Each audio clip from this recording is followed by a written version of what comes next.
The Saturday morning sun beat down on the asphalt outside Miller's diner, where chrome and steel gleamed in neat rows. The Iron Ridge Motorcycle Club had gathered for their weekly breakfast ride.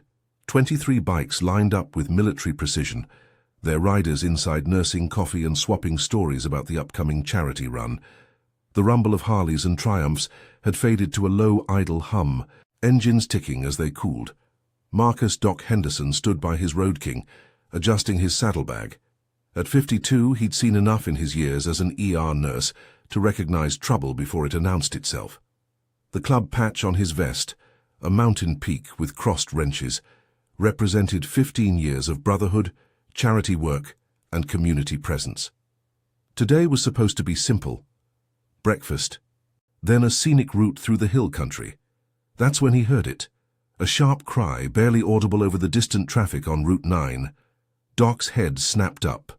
Across the parking lot, near the dumpsters behind the strip mall, a girl stumbled into view. She couldn't have been more than 14, wearing pajama pants and an oversized sweatshirt despite the heat. Her feet were bare, bleeding from running on hot pavement. Terror stretched across her face. Behind her, a man emerged from a black SUV, his movements predatory and determined. "Emma! Get back here now!" His voice carried the authority of someone used to being obeyed, but there was something darker underneath. A tremor of rage barely contained. The girl, Emma, spotted the motorcycles and made a desperate decision. She sprinted toward them, her breath coming in ragged gasps. She didn't stop at the first bike or the second. She ran straight to Doc's Road King and dropped behind it, making herself as small as possible, her hands gripping the rear tire. "Please," she whispered, looking up at Doc with eyes that had seen too much. "Please, don't let him take me." The man approaching was in his 40s, well-dressed in pressed khakis and a polo shirt, the kind of person who'd blend into any suburban neighborhood. "I'm sorry about this," he called out, forcing a smile that didn't reach his eyes. "She's my stepdaughter, having one of her episodes. Teenagers, you know how it is." Doc didn't move. He positioned himself between the man and the girl, his stance casual but immovable. "That right, Emma. You having an episode?" The girl's voice cracked. "He's lying. He hurt me. I got away through my bedroom window. Please." The diner door opened. Roadblock, the club president, stepped out with 5 other members. He was a barrel-chested man with silver streaking his beard, a veteran who'd done 2 tours in Afghanistan. He took in the scene instantly, the terrified girl, the too smooth stepfather, Doc's protective stance. "Problem here?" Roadblock's voice was calm, conversational. The stepfather's smile tightened. "Family matter. I'll just collect my daughter and—" "Stepdaughter," Emma corrected, her voice stronger now. "And I'm not going anywhere with him." Wrench, the club's sergeant-at-arms, had already pulled out his phone. "Sheriff's Department." "Yeah, we've got a situation at Miller's Diner on Route 9. Juvenile female requesting protection, adult male attempting to remove her against her will. We're holding the scene." He paused, listening. "No, ma'am. No violence. We're just making sure nobody leaves until you arrive."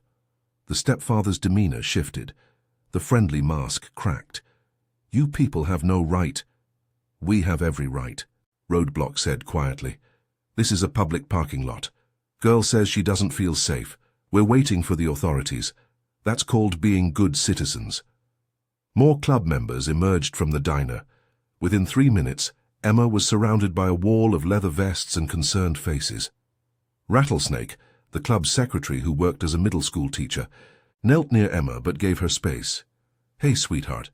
My name's Janet. You're safe right now, okay? Nobody's touching you." Emma nodded, tears streaming down her face. The stepfather tried a different approach. "Look, I understand how this looks, but her mother and I have been dealing with behavioral issues. She runs away, makes up stories for attention. Then you won't mind waiting for the sheriff to sort it out," Doc said. 2 patrol cars arrived within 8 minutes, followed by a third. Deputy Sarah Chen stepped out, her expression professional but alert. She'd worked with the Iron Ridge MC before. They'd raised $30,000 for the Children's Hospital last year, and Roadblock served on the county's Emergency Response Committee. All right, let's everybody take a breath, Chen said. She looked at Emma. Honey, I'm Deputy Chen. Can you tell me what happened? Emma's story came out in fragments. Her stepfather had been escalating for months, inappropriate touching, comments, entering her room at night. Her mother worked night shifts at the hospital. Wasn't home to see. This morning he'd tried to come into her room again. She'd locked the door, climbed out the window and ran. She'd been running for 20 minutes before she saw the motorcycles and thought maybe, just maybe, they could help. The stepfather's lawyer-coached responses grew more defensive. He demanded to call his attorney. He invoked parental rights. He threatened lawsuits. Deputy Chen called for backup and a social worker. She photographed Emma's feet, took preliminary statements, and made it clear that Emma would not be returning to that house today. We're going to need you folks to give statements, Chen told the bikers. Especially you, sir. She nodded at Doc. Whatever you need, Doc said. We're not going anywhere. The stepfather was placed in the back of a patrol car, not under arrest yet, but separated for questioning. Emma sat in another patrol car with the door open, a female officer beside her, a bottle of water in her hands. Roadblock gathered the club. Boys and girls, we just became witnesses in what's likely going to be a serious case. That means we do this by the book. Full cooperation with law enforcement. Anybody who saw or heard anything, you stay and give your statement. The rest of you, I need you to activate the phone tree. We might need more help before this is over. As the morning sun climbed higher, the parking lot transformed into a command center. The diner manager brought out coffee and water. A social worker arrived.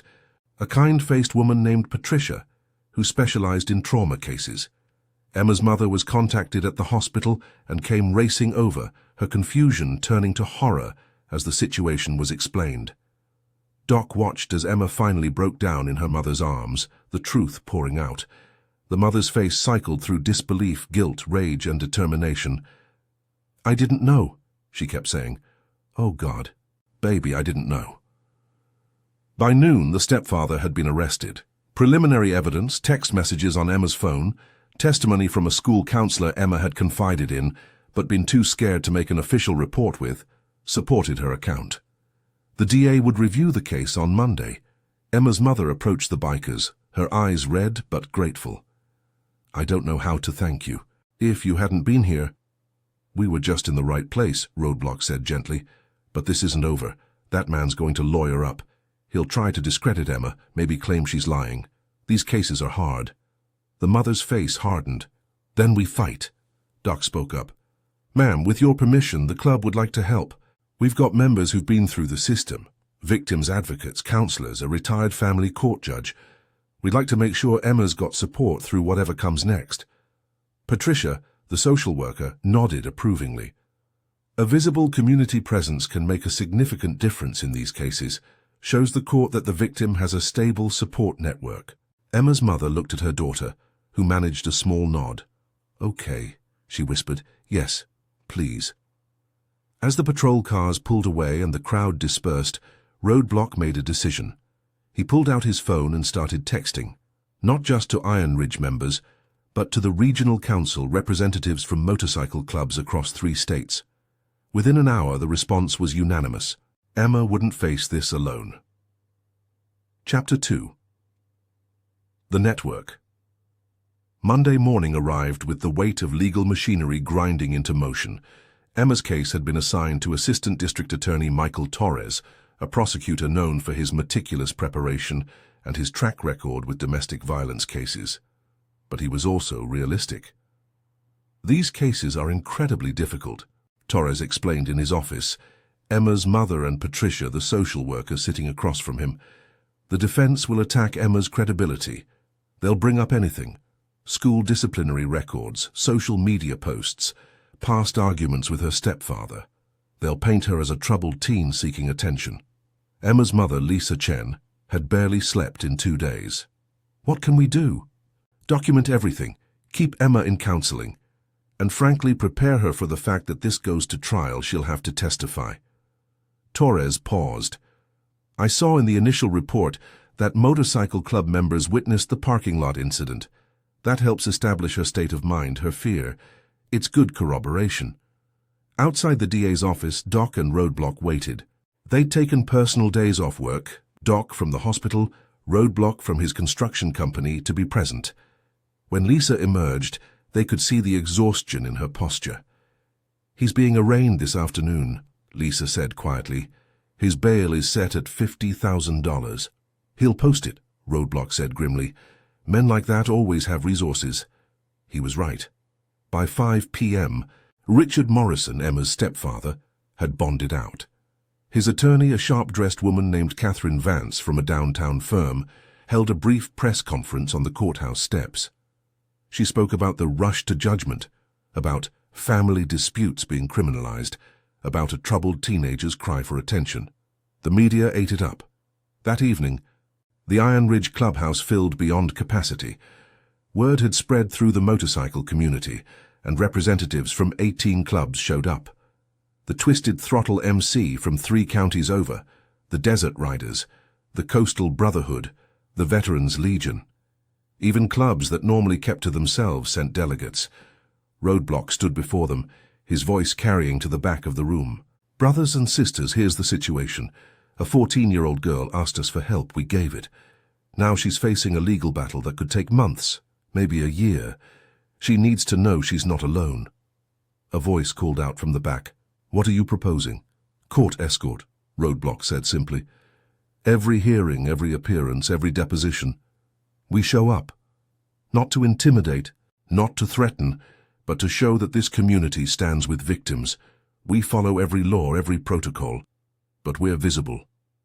Maggs, president of the Coastal Brotherhood, stood. She was a retired Marine Corps captain, her presence commanding immediate respect. "My club's in. We did something similar 2 years ago for a domestic violence survivor. Defense attorney tried to claim our presence was intimidation. Judge shut that down fast, said citizens have every right to observe public court proceedings." The vote was unanimous. A rotating schedule was established. Each club would provide members for court dates.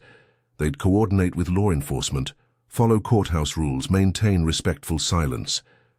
But that was only the beginning. Rattlesnake, drawing on her experience as an educator, proposed something more. "Emma's going to need counseling, probably for years. Her mom works night shifts, money's going to be tight, especially with legal fees. What if we do what we do best?" "A benefit ride," Doc said, catching on immediately.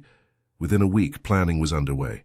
The Thunder Run for Emma, a charity motorcycle ride that would wind through the hill country, ending at the county fairgrounds with a barbecue, live music, and silent auction. All proceeds to support Emma's counseling and legal expenses. The local media, which had initially framed the story through Morrison's defense narrative, began to shift as they saw the motorcycle community's organized response. A human interest reporter from the regional newspaper, Amanda Price, reached out to Roadblock for an interview. "Why is your club so invested in this case?" Price asked, her recorder running. Roadblock chose his words carefully. "Because we believe victims. Because we've seen too many times where people look the other way. Where kids suffer in silence because they don't think anyone will help. We're not vigilantes. We're not taking justice into our own hands. We're supporting a family through the legal system, the way it's supposed to work." The interview ran on the front page of the Sunday paper. The online version went viral locally. Within days, community support mushroomed. The diner where Emma had hidden donated a portion of their proceeds for a week. A local law firm offered pro bono support to supplement the district attorney's case. A children's advocacy center reached out to provide specialized counseling, but Morrison's defense team pushed back. Attorney Vance filed motions requesting that motorcycle gang members be barred from the courthouse, claiming their presence constituted witness intimidation. The hearing on that motion fell on a Thursday morning. Judge Margaret Holloway, a 20-year veteran of the bench, presided. Her courtroom was packed, not just with bikers, but with community members, social workers, and reporters. Vance argued passionately, "Your Honor, my client faces an intimidating mob every time he enters this building. These leather-clad gang members—" "Objection to characterization," ADA Torres interrupted. "The Iron Ridge Motorcycle Club is a registered non-profit organization with documented charitable work.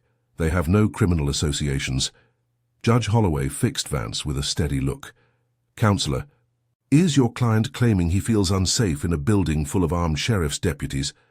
Your Honor, the psychological impact is something your client should perhaps have considered before allegedly assaulting a minor.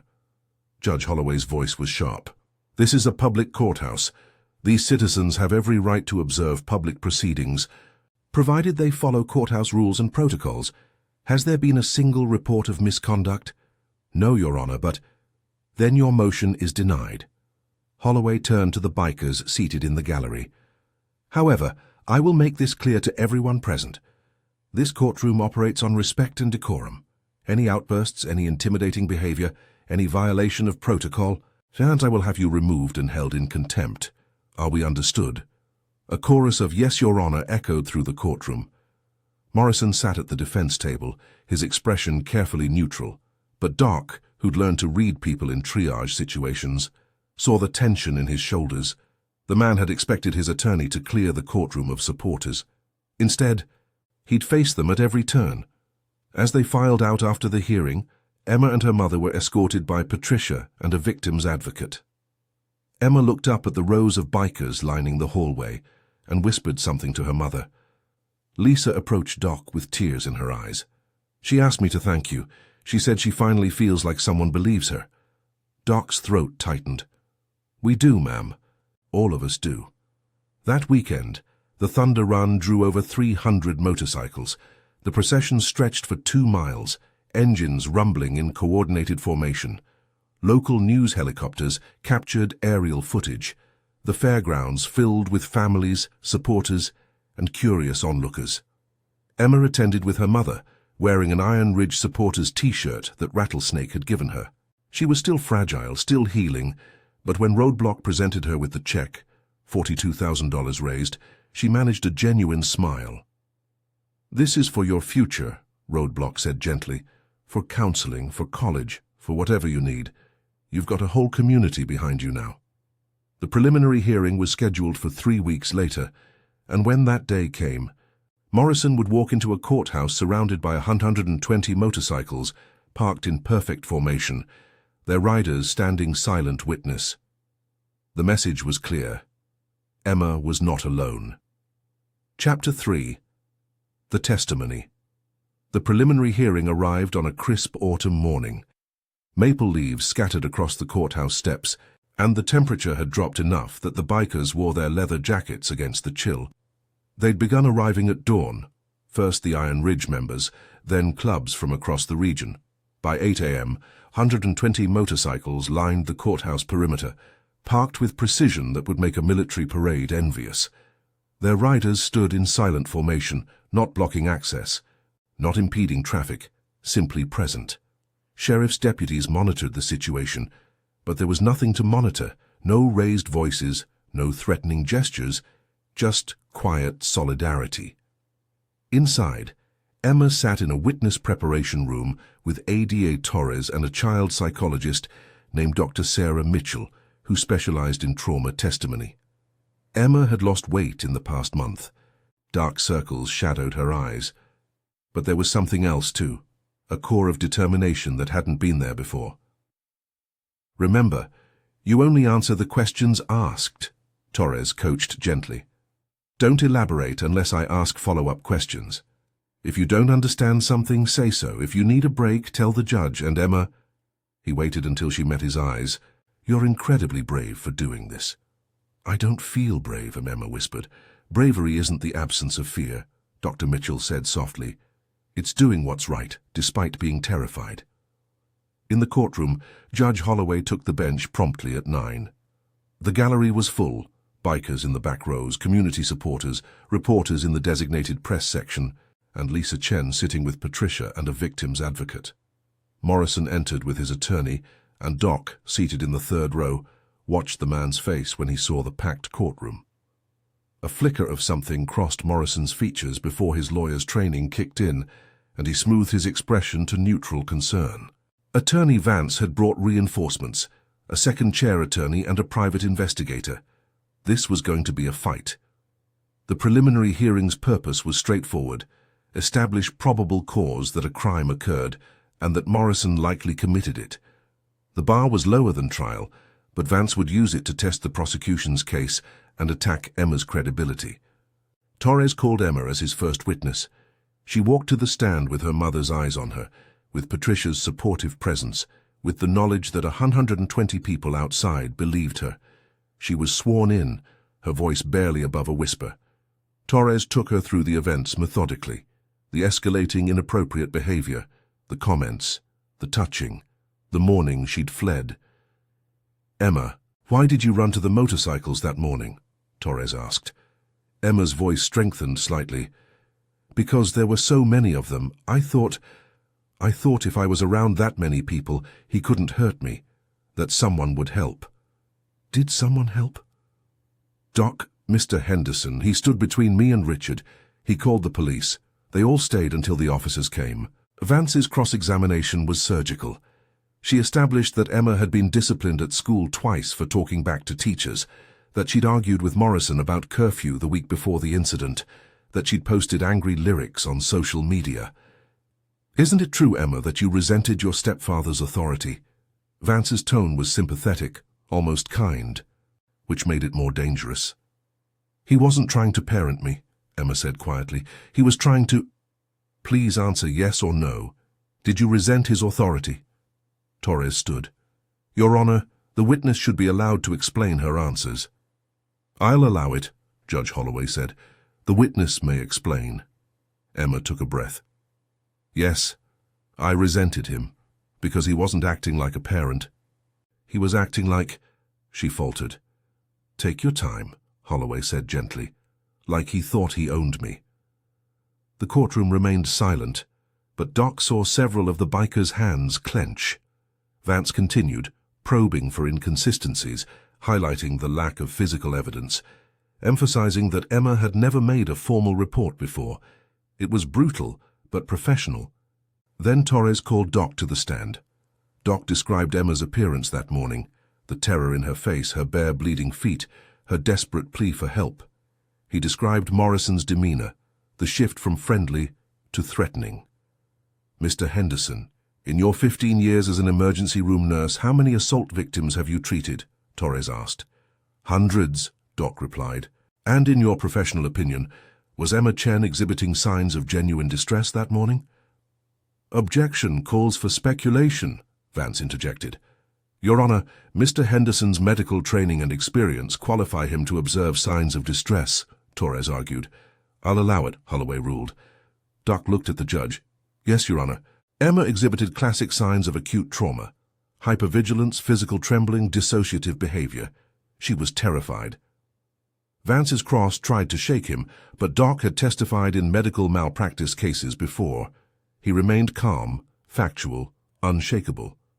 Deputy Chen testified next, describing the scene she'd encountered, Emma's statement, Morrison's responses. The school counselor testified via video deposition about Emma's vague hints weeks earlier, her concern that had prompted a note in Emma's file. By lunch recess, Torres had established a clear narrative, but Vance had planted seeds of doubt. Troubled teen, family conflict, no physical evidence. During the break, Emma sat in the witness room, exhausted. Her mother held her hand while Patricia ordered sandwiches. Neither of them would eat. Outside, Roadblock gathered the club presidents. "How's it looking?" Mags asked. "Hard to tell," Roadblock admitted. "The judge isn't giving anything away, but Emma held up better than I expected." The afternoon session brought Morrison's testimony. He presented himself as a concerned stepfather, dealing with a rebellious teenager. He acknowledged arguments but denied any inappropriate behavior. He claimed Emma had fabricated the allegations because he'd grounded her from social media. "Mr. Morrison," Torres asked on cross-examination, "why did you follow Emma into that parking lot?" "To bring her home. She'd run away. I was worried about her safety. Yet when you saw her surrounded by witnesses, you didn't call the police yourself, did you?" Morrison hesitated.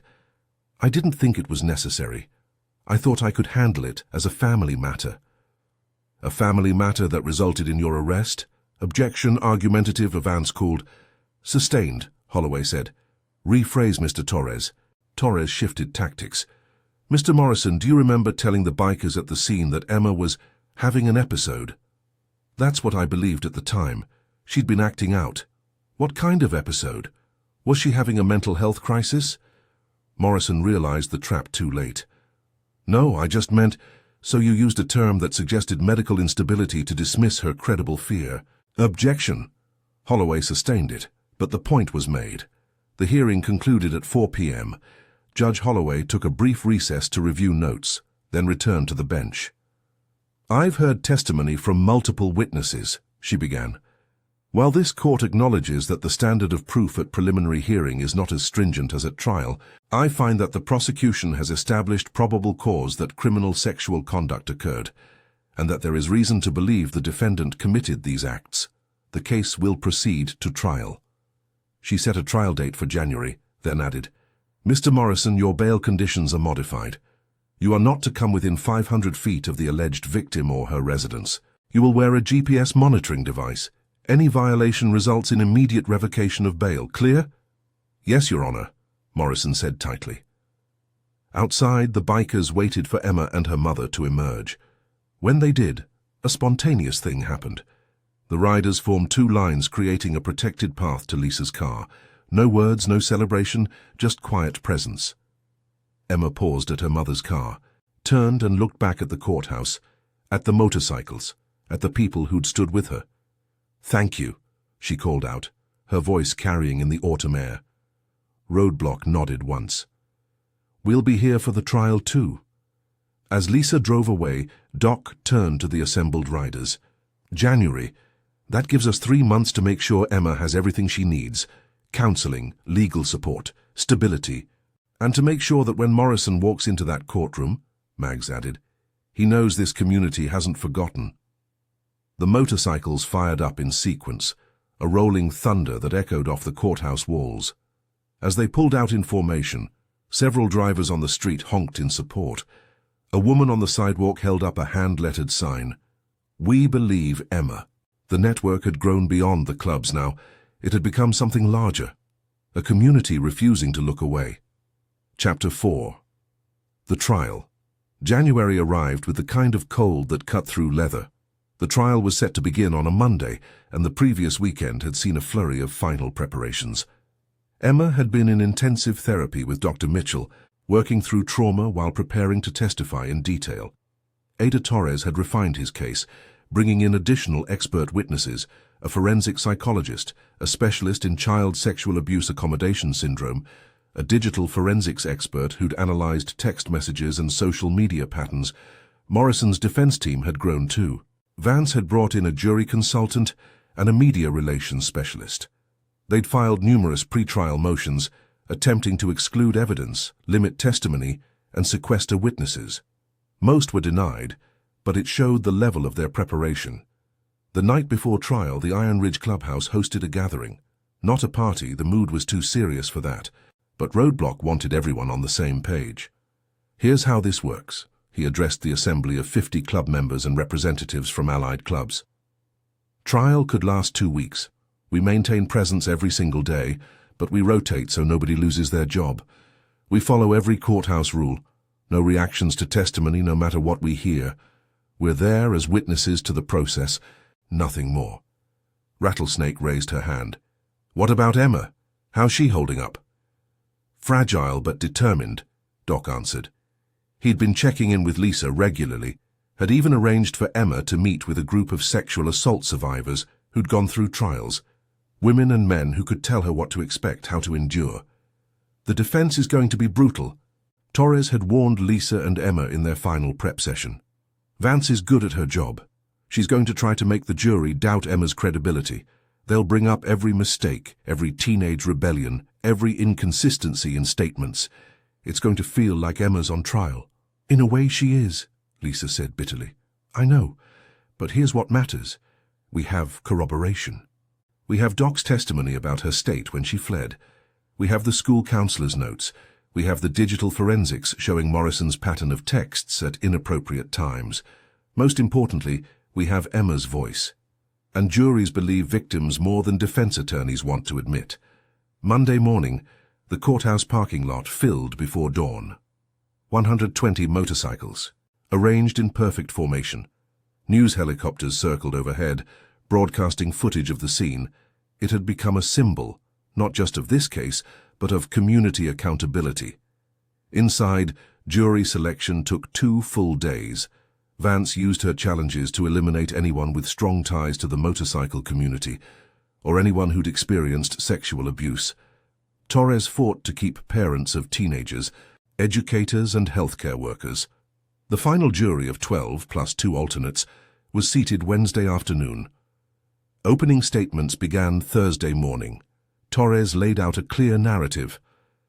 This case is about a young girl who asked for help and was heard. Emma Chen will testify about a pattern of escalating abuse. You'll hear from witnesses who saw her terror, from experts who'll explain why victims often delay reporting, from digital evidence that corroborates her timeline. Most importantly, you'll hear Emma's voice. Vance's opening was equally polished. This case is about a family conflict that spiraled out of control. You'll hear about a teenager struggling with authority, about a stepfather who tried his best to provide structure, about a moment of rebellion that was criminalized. The prosecution wants you to convict based on emotion, on sympathy. We ask that you demand evidence, real evidence, not just accusations. Emma took the stand on Friday afternoon. Torres led her through her testimony methodically, and she held together, barely. When describing the abuse, her voice broke multiple times. Judge Holloway called breaks. Dr. Mitchell sat in the front row of the gallery, a steady presence. The bikers in the back rows maintained absolute stillness, but Doc could feel the tension radiating from them. Vance's cross-examination began Monday of the second week. She was respectful but relentless, highlighting every inconsistency, every failure to report earlier, every argument Emma had had with Morrison about normal teenage issues. Emma, you testified you were terrified of my client, correct? Yes. Yet you continued living in the same house for months? I didn't have anywhere else to go. My mom needed the income from his job. I tried to just stay away from him. You stayed away by going to parties, by staying out past curfew. Torres objected. Relevance, Your Honor? I'm establishing a pattern of rebellious behavior, Vance argued. Overruled, but move along, counsel. The cross went on for hours. By the end, Emma was exhausted, tears streaming down her face, but she hadn't broken. She'd answered every question, maintained her story. Doc testified again, as did Deputy Chen, the school counselor, and Patricia, the social worker. The digital forensics expert walked the jury through Morrison's text messages, sent at 2 a.m., 3 a.m., asking where Emma was, what she was wearing, comments about her appearance that crossed lines. The defense called Morrison, who maintained his innocence with practiced conviction. They called character witnesses, colleagues who praised his work ethic, neighbors who described him as friendly and helpful. They called a psychologist who testified about false memory syndrome and the suggestibility of teenagers. On the final Friday, closing arguments stretched into the afternoon.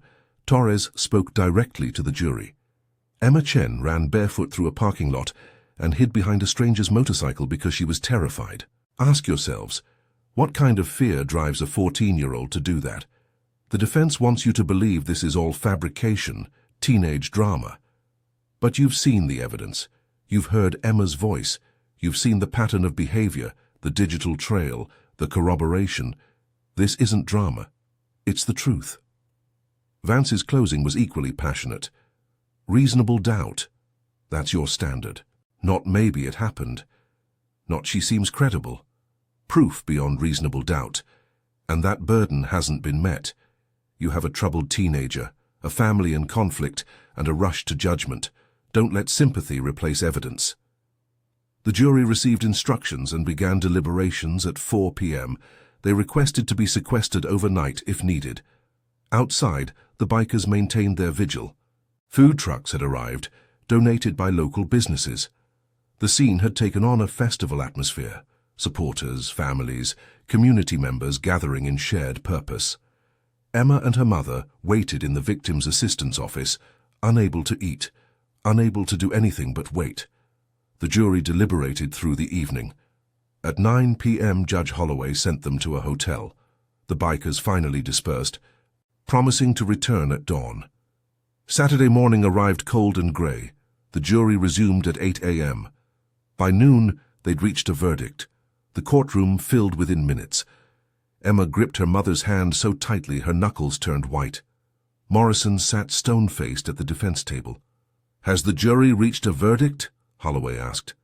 The foreman, a middle-aged man who'd served as a school principal for 20 years, stood. "We have, Your Honor. On the charge of criminal sexual conduct in the second degree, how do you find?" "Guilty."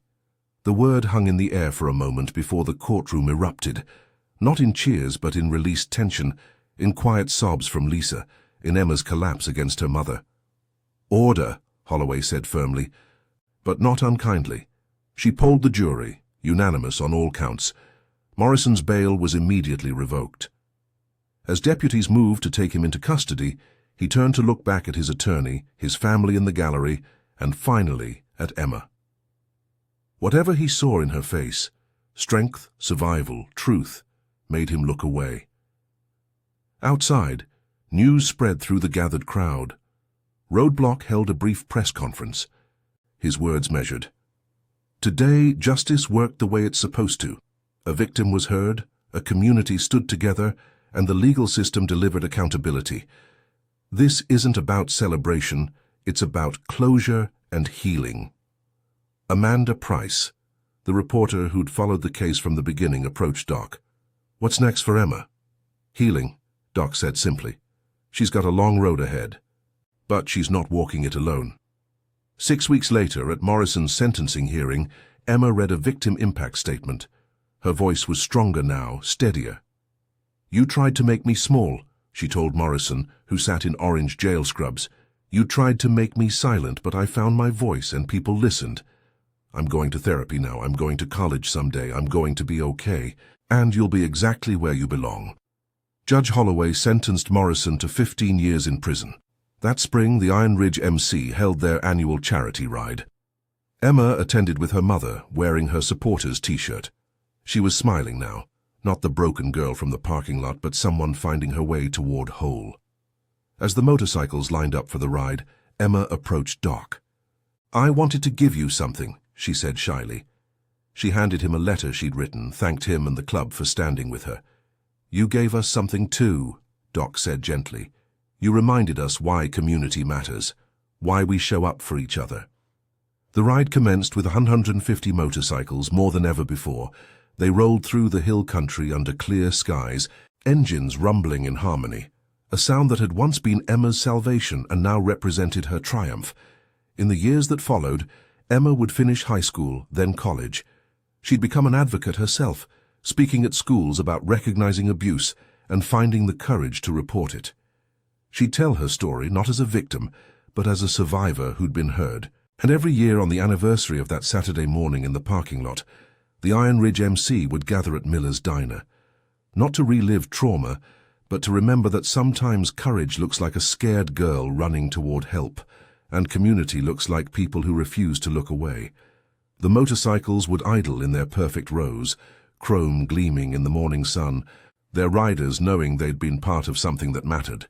Justice hadn't been instant, hadn't been easy, but it had been real.